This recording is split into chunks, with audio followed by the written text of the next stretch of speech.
ഈ ചോദ്യത്തിൻ്റെ ഉത്തരം കണ്ടുപിടിച്ച് നിങ്ങൾ ഉത്തരങ്ങളൊന്ന് കമൻറ്റിൽ രേഖപ്പെടുത്തിക്കോളൂ. ഇനി ഉത്തരങ്ങൾ ചെയ്യാൻ അറിയാത്തവരാണെങ്കിൽ പേടിക്കേണ്ട, ഞാൻ ഇതേപോലുള്ള മറ്റൊരു എക്സാമ്പിൾ ചെയ്ത് കാണിച്ചു തരാം.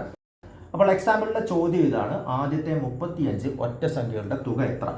ആദ്യത്തെ n ഒറ്റ സംഖ്യകളുടെ തുക കാണുവാനുള്ള ഇക്വേഷൻ n² ആണ്. ഇക്വേഷൻ ഓർത്ത് വെക്കുക. ആദ്യത്തെ n ഒറ്റ സംഖ്യകളുടെ തുക കാണുവാനുള്ള ഇക്വേഷൻ n² ആണ്. അപ്പോൾ ഇവിടെ n എത്രയാണ് തന്നിരിക്കുന്നത്? ആദ്യത്തെ 35 ഒറ്റ സംഖ്യകൾ. അപ്പോൾ 35 സ്ക്വയർ എന്നെടുക്കുക. 35ൻ്റെ സ്ക്വയർ എങ്ങനെ കാണാം? 35 ഇൻറ്റു 35 എഴുതുക, ഗുണിക്കുക. 5 5 25, ബാക്കി 2, 5 3 15 2 17, 3 5 15 5, ബാക്കി 1, 3 9 1 10.